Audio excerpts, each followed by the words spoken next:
Bismillahirrahmanirrahim. Jadi makalah anu katujuh katampi makalah ti Nabi Daud alaihissalam. Qala ngandika Nabi Daud alaihissalam, uhiya sur anjeuna uhiya parantos dipaparin wahyu kaula fi Zabur dina kitab Zabur.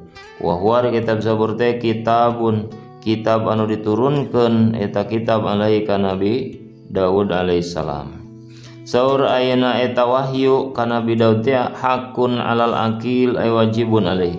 Hak pikeun jalma berakal, tegasna hak di dieu nyaeta wajib ka jalma nu berakal sampurna ala yastagila illa bisalasin.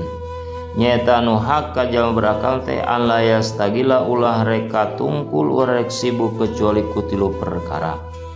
Eta sibuk ku tilu perkara mah kudu alias wajib hak cenanya. Sibuk ku tilu perkara minal hisolin tina pirang-pirang tingkah. Jadi sibuk teh lain ku pagawean dunia nu matak mokeun kana pi akhirateun. Lain sibuk ku pagawean ku tani ku dagang jeung sajabana. Tapi sibuk ku tilu perkara ieu. Mana hiji tazawad lima adin sibuk mencari bekal keur pangbalikan ke akhir. Erat bekal naon? Bekal takwa li akhirati biadail amali sholihah tegasna mencari bekal keur balik ka alam akhirat ku bekal nanti nyata ku ngalakonan pirang-pirang amal soleh salatna nu wajib anu pangheulana bakal ditanya amal salat awal ma yusabu alail abdu yaumal kiamah as-shalah nu pangheulana amal manusia nu ditanya teh amal salat nu salat ka itu zakatna puasana hajina jeung sajabana gitu. Tah hiji kudu sibuk teh mencari bekal keur balik ka akhir. Wa munatin lima sin jeung nu kaduana neangan biaya keur kahirup. Biaya hirup, biaya ayeuna menjalani kehidupan rumah tangga, kehidupan di alam dunia kudu diteangan sibuk. Keur naon urang make neangan bekal keur hirup di alam dunia. Keur ayeuna supaya urang bisa ngalaksanakeun taat ka Gusti teh terlepas tina biaya gitu.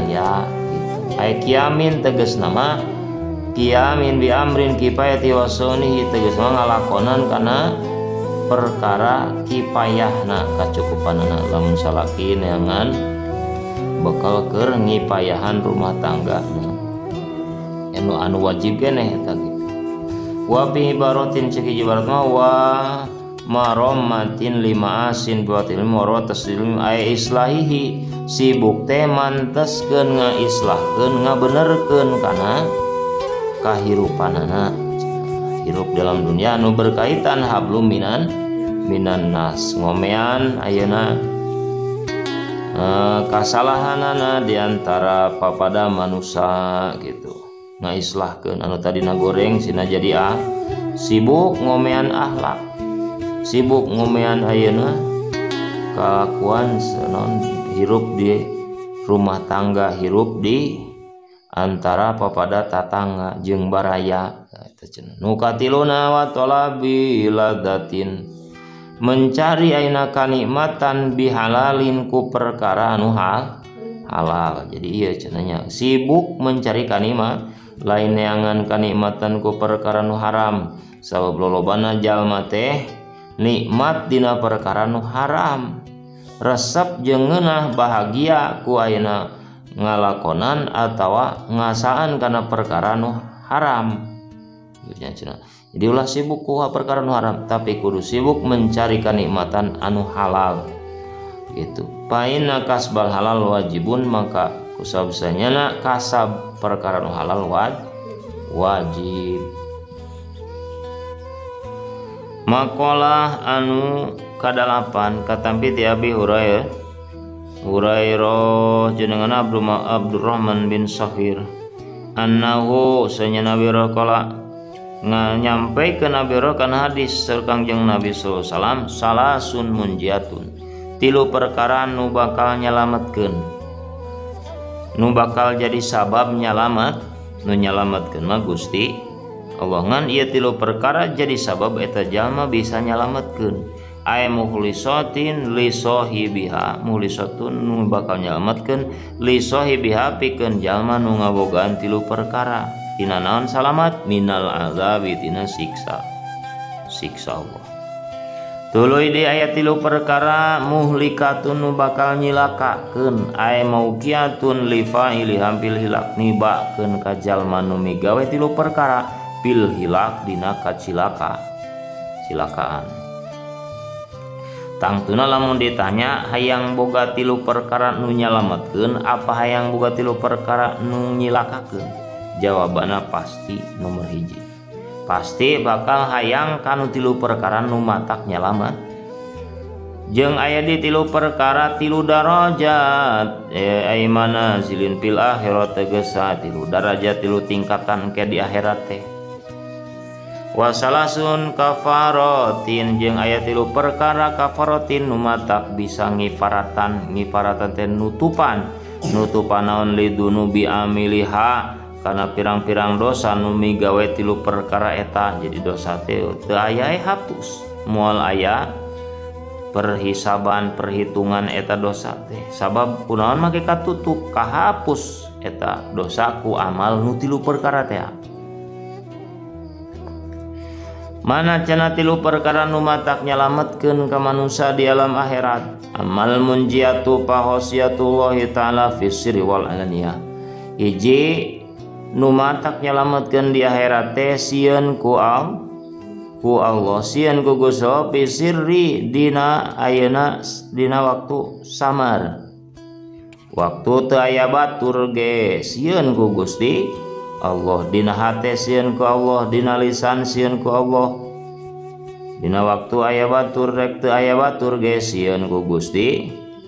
Wal alaniyah waktu dohir katingali ku batur sieun ku Gusti Allah. Kunaon diheulakeun waktu sir waktu samar teu aya sasaha. Sabab li anna taqwallahi fi a'la darajatin, sanyana takwa alias ibadah ka Gusti Allah dina waktu teu aya sasaha, teu aya manusia maksudna. Maka eta mah pangluhur-luhurna darajat. Salat tengah peuting keur waktu batur sarare teu aya nu nganyahoankeun urang salat tahajud. Eta leuwih utama daripada salat sunat keur aya batur. Salat qobliyah, salat ba'diyah atawa ti beurang urang teh sok salat duha. Sok ayeuna teh sok aya batur, ayeuna assalamualaikum jam 8 beurang teh. Assalamualaikum cek urang teh da urang keur salat ditarikeun sunat maca takbir atau naon urang keur maca naon cek urang teh Allahu Akbar. Aduh cek tamu nu di luar teh geuning si neng teh keur salat naonnya wayah kieu cek batur teh meureunna hatena salat duha.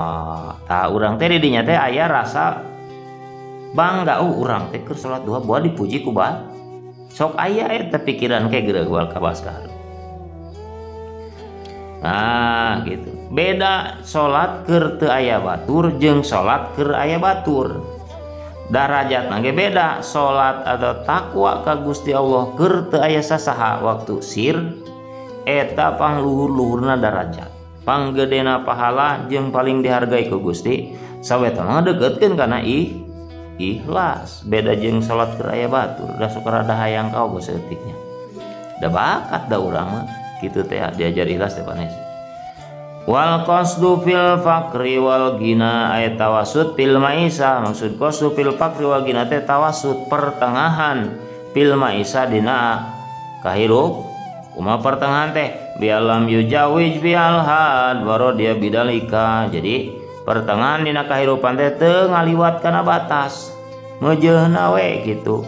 Nah geuning boga mobil mewah ya butuh. Sabab lamun hujan moal kahujanan make mobil mah panas teu kapanasan, gede angin teu ka angin. Ai boga mobil mah lain leuleui. Nu leuleuyheun mah geus boga mobil hiji mah hisa keluargaeun make hayang dua. Kunaon hiji lain teu mahi tapi hayang diogoh hayang kapuji loba mobilna taetang melewati batas. Jadi lamun cukup ku mobil hiji geus we hiji, lamun cukup ayeuna ku dua geus we dua, teu cukup dua meuli deui jadi tilu, cukup ku tilu mah geus tilu. Gitu. Lamun imah mahi ayeuna ukuran sagede kieu ge sakeluargaeun geus we sakede kitu. Gitu. Jadi eta teu ngaliwat make emas ayeuna 10 gram oge meujeuhna ulah make tebikeun ka 1/2 kilo ngagawing. Teh eta disebutna ngaliwat batas, disebutna israf leuwih. Wal adlu fi ridho nu kaduana nu katiluna nya adil dina ridho wal ghadab dina ridho naon teh nempatkeun keadilan fi ridho jeung bendu biaya gdoballah wa yardo li ridho bendu ka Gusti Allah jeung ridho karena ridho Gusti bendu karena Allah gitu jeung ridho ge karena Allah gitu. Wa amal mulikatu pasuhun sadidun perkara nutilu anu bakal ngaruksak hiji pasuhun sadidun bakhilun sadidunnya pasuhun sadidun teh jadi koret anu banget na koret misalnya hiji jalma pala yu'addi ma min hakilah nepikeun ka hak Allah di ibadahan teu dipasihkeun eta hakna Allah. Allah teh berhak diibadah al ma'bud bihaq nu wajib disembah kalawan hak Allah disembah wajib urang nyem kewajiban urang mah ibadah ka Allah hakna Allah mah hak nu kuduna ku urang dipasrahkeun ka Gusti Allah ieu teu dibikeun kacida koret eta jalma eta nu bakal nyilaka gitu pala ya di mali min haqillahi wakil khalqi hak Allah disembah hakna makhluk naon hakna makhluk mah maslahat dibere kamaslahatan kurang hakna makhluk gitu dan wajib dinapakahan dipasikeun napakahna hakna dibikeun itu wa pirwayatin pasun muton hiji riwayat mah nyaeta pasun muton bahilun yutimul insan nyaeta koret anu diturutan ku batur bahayana eta batak ngaruksak ka urang teu jaga nyata koret anu seperti tadi temasikeun hakna Allah tapi diturutan ku batur saperti kumaha pangkoret-koretna jelema teh nu teu masihkeun kana hakna Gusti alias tara salat tara puasa tara zakat koret eta teh kunaon make koret geus diciptakeun ku Gusti Allah dibere kahirupan kanikmatan nikmat hirup panggede-gedena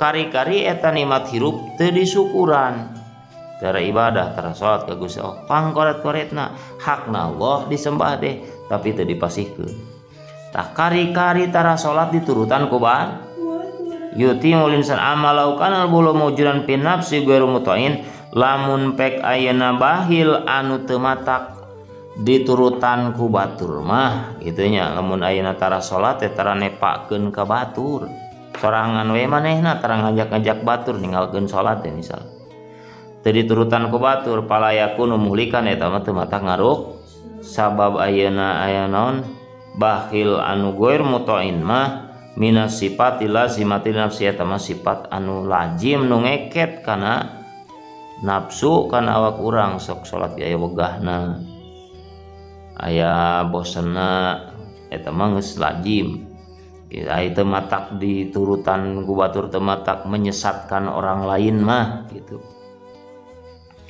Wa hawa mutabaun jeung hawa nafsu anu diikuti nu matak ngaruksak kadua biayat tabi'a ma yamru biha surahna hawa nafsu nu diikuti teh hawa nafsu teh marentahna kana hayang senang hayang genah mung capek mung ripuh eta hawa nafsu kari-kari ku urang diikuti wegah salat wegah puasa dituturkeun hawa nafsu teh eta matak nyilakakeun wajabul marri binafsihi terus deui ngagetkeunana seseorang binafsihi kana awakna eta jalma ka urang misalnya menganggap membanggakan batur ka diri membanggakan teh pujiana batur ka diri urang matak ngaruksak eta teh matak nyilaka apan alus diogo ku batur teh justru diogo dibanggakeun ku batur diugung-ugung ku batur diangkat-angkat ku batur matak nyilaka nya kunaon kitu nya aneh Maksudna aya nadru ilaihi biainil kamal, ningalina batur ka urang teh, komentar batur ka urang teh biainil kamal ku paningali, ningali batur teh ku paningali kesempurnaan. Wah moal aya eta bageurna getolna ibadah tah eta teh batak nyilaka. Lain matak ayeuna naon nambahan tawadu kana diri urang eta kitu teh pujian batur teh. Lain matak nambahan ayeuna khusyuk kana ibadah urang teh, justru matak nyilakakeun, matak ngajadikeun urang bibit buih aral penghalang kana hate urang, matak nambahan ria. Naudzubillah. Aduh urang teh geus girupi kana pangkat ieu geuningan cek urang teh hate batur mancan kieu tah eta teh. Terus digedean beuki gede bahaya matak nyilakakeun. Tuh manisyan nikmatillahi wa man amni min zawaliha. Urang teh geus diogong, geus dipuji, diugung-ugung ku batur teh sarta poho weh kana nikmati Gusti Allah. Yen urang bisa sholat, bisa puasa, bisa ilmuna sholat, ilmuna puasa, eta teh nikmati Gusti Allah, terlena ku pujian. Usaburang geus dianggap kiai, geus dianggap hebat, terlena ku pujian. Samaruk eta nikmat urang gitu teh, nikmat naon nikmat bisa ibadah teh samaruk moal dicabut ku Gusti Allah mun teu disyukuri. Nah, wa mal amni min zawaliha, terus rasa aman, rasa tenang we samaruk moal leungit deui eta kanikmatan teh lamun teu disyukuran. Tuh nya eta nu bae. Matak ngaruk jadi kumaha tuh matak sawarena ulama mah amek dipuji diogo. Lain bunga cara urang sok atoh urang mah diogo diugung-ugung teh geuningan. Gitu. Ulama mah ka sawarena ulama aya anu kalah nyarekan dipuji. Kurang sababna atuh da matak nyilakakeun pujian ti makhluk ka urang teh.